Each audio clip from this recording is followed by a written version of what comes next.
So first of all, a little history. The William Sloan invented a diaphragm-style flush valve 112 years ago. And when you think about 112 years ago, we were looking at horse and buggies and leather diaphragms were put inside of here, but you basically didn't even have hard garden hoses out there. And here we got a flush valve in downtown Chicago. So it's pretty amazing. In fact, I was just at one of the old courthouses downtown Portland a few weeks ago, and they had some of the old crowns with the leather diaphragm on the inside of it. And some of those can be repaired with some of the parts we're going to talk about today. But nevertheless, the diaphragm technology goes back that far. Now, obviously, we don't use leather anymore. We don't use some of the components, but the waterways that I'm going to show you are very similar. So, with that being said, you've all, even though it might have a green handle, you've all seen this side of the flush valve many times. Might look a little bit different, but a cutaway actually shows what's going on with the water dynamics and what's happening.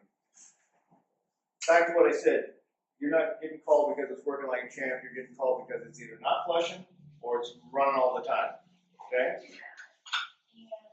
The capped portion here basically is just going to hold on to this little plastic part that keeps, and what this is for is to seal the diaphragm to the body. It's also to make sure that a consistent amount of water gets on top of this diaphragm, because that's part of what a flushometer does, is meter the water volume. This valve body can handle anywhere from 1/8 of a gallon to 6.5 in a clinic setting. Okay? So 1/8 of a gallon diaphragm kit in this body, I can pull that out of there, and if I wanted to take an 8-gallon urinal and really make a mess, I put a 6.5 gallon clinic sink diaphragm in there, and we got lots of water. But the same body is going to handle that. We can put a 3/4 inch tailpiece on this same body. Okay? So it doesn't matter on the body itself, this portion of it is the same for a manual valve. Okay? So, on this valve, right here is where our water comes in. You guys normally would see it this way, but just for illustration, you're going to see it this way. And this is what we call our first point of backflow prevention. So this is a check. It's like you'd have a double check in waterways, check valves, RPZs, and that type of thing. So this is the first point of backflow prevention, and it's also a service stop. So when you guys are out there to work on this, hopefully, if your screwdriver and this plunger is working right, you'll be able to turn that down, shut the valve off so we can take a look and see what's going on in here. Now, there is moments, and some of you might have been out there to flush valve before, when you go ahead and turn the screwdriver down, and there's still water pressure inside of here. There's nothing we can do at that point besides shut the water system down, because what's happened is this plunger has eroded away or become jeopardized somehow. Rock, debris, something inside of here. So if you go and shut this screwdriver stop down, and you go to take this cap off, and it either won't come off, or you got to use a giant pipe wrench, you know that there's still water pressure in here, and therefore your stop more likely didn't shut down. Okay? So we have water coming in here, which this would be a 1-inch inlet for a water closet, 3/4 for a urinal. Water comes in through here, into the stop tube, and into this outside chamber of that flush valve you see right here. So that this little area right around here is where the water pressure comes into, and it's going to pressurize the bottom of that diaphragm and try to get up through a tiny little bypass hole. And I'll pass these around, and you guys can take a look as I'm talking about them. This diaphragm right here happens to be what we call a regal, and there's no protection on that bypass hole, but it's a tiny little brass rivet right here. You might or might not see it before. But this is the regal valve, and if that's clear, the water is going to pressurize itself and come up to the top of that diaphragm underneath this cap, and with the greater surface area on the top of this, it will pressurize and shut the valve down. Okay? No rocket science here. It's no mystical. It's just a matter of that bypass hole being clear, greater surface area on the top, water pressure comes up through there, seals this down. So any one of these diaphragms, as long as that's working, now we've got everything set here, it's holding in place and it's ready to flush, right? So now, at this point, our handle is going to take, when we do want to flush it, if we rock that, if you can see carefully, I'm going to rock that relief valve. That's what the little plastic unit is on the inside. When I rock that, it breaks the seal and now starts the flush cycle that's going to raise that diaphragm up about like that. Okay? So for an 8-gallon urinal, it's going to raise up and then shut right back down again. For a 6.5-gallon clinic sink or anywhere in between, it's going to be timed to be different as far as the lift and operation of it. Okay? So that's all we're doing to operate a diaphragm valve. As long as we have incoming water and we have a clear bypass hole and adequate pressure coming in, it's going to shut it down. As long as we have a handle that will rock this and tilt and break the pressure or the seal, you'll be able to initiate a flush cycle and send the water down. So that's how they work. Now, how does it time it? Yeah, how's the time? If they all look the same, they all fit the same. How's the timing change? The timing in the flush volume, really, timing can be changed by throttling the stop down.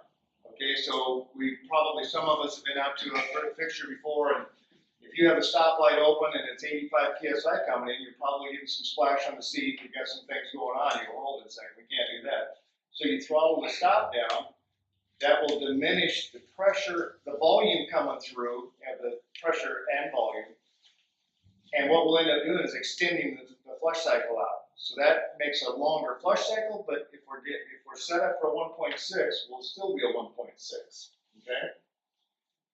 Different volumes are going to be dictated on the different diaphragms. So you all might have seen a white relief valve, a blue relief valve, a green one, a black one. So what that's doing is each one of these are a little different length and a little bit different weight on the relief valve. So that's one of the biggest things that's going to change in a flush volume. Okay? The other thing that changes is these little flow rings right here.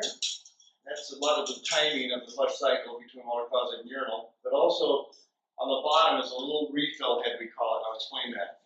And that is gray on the water closet, black on the urinal. And that has to do with how much volume comes down through here again. So it's kind of a combination of things between all those different ranges.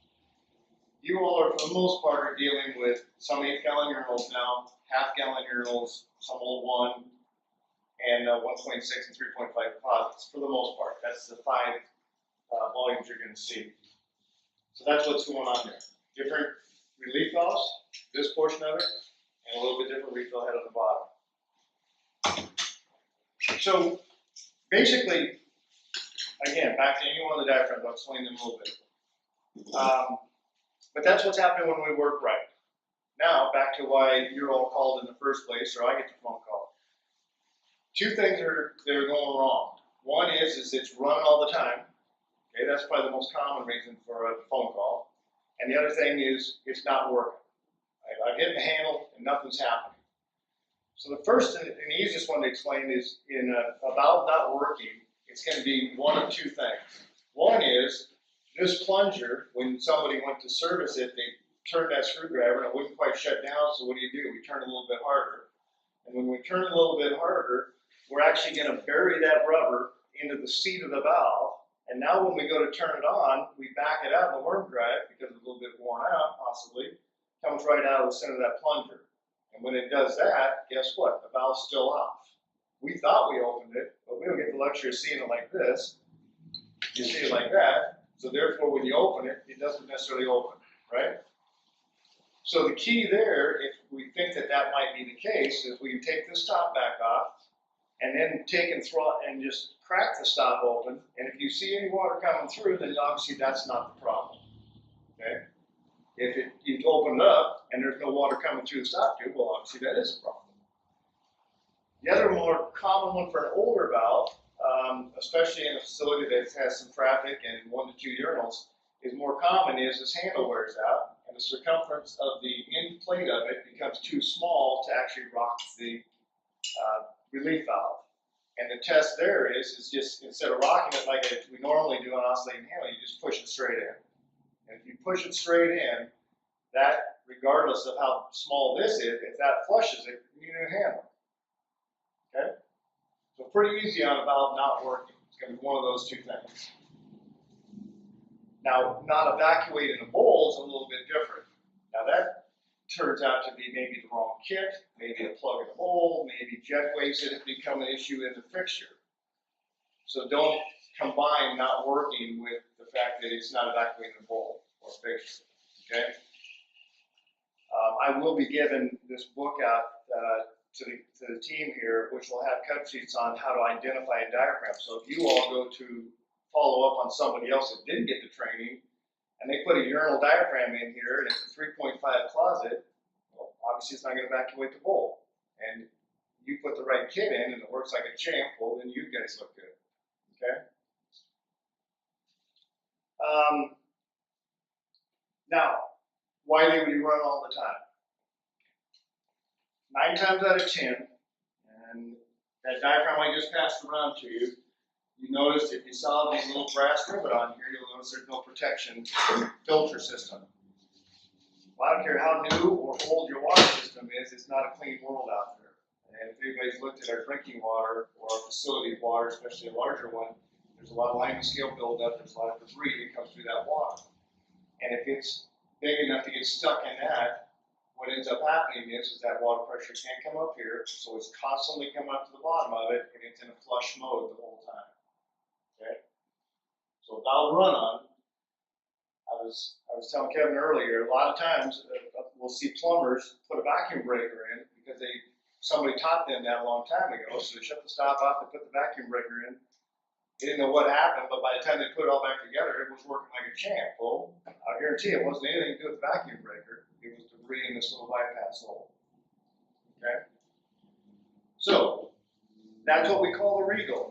The reason we have the Regal in 1985, when the patent ran out for Sloan valve, a company named Zurn came through and did what they do best, and they copied the valve. Patent's done. They were waiting for the day. So they copied it. They kicked out a valve. And they use the Sloan aftermarket Regal diaphragm at first when they put it in there. They buy one aftermarket, and they just use that diaphragm, and away they go. So Sloan kept their Regal to compete against Zurn at that time. So we fast forward, and we go to what we call the Royal diaphragm. Anybody seen a diaphragm that has little plastic rings on it like that? Okay. The good news is you don't see them as much as you see these, but occasionally you'll be working on a valve and you'll see this. And what this has, as I pass it around, you can take a look at this bottom plastic ring, and there's about 200 little teeth on there. You don't have to count them, but there's a bunch of filter teeth. And on the top ring, you're going to see 2 more sets of teeth and that tiny little bypass hole again. And what's happening is as that water's racing in, it's got to go over those teeth to get to that bypass hole. And in the meantime, it's taking the lime and scale and copper shaving and flux and everything else that's in the waterway and trapped it there versus in the bypass hole, okay?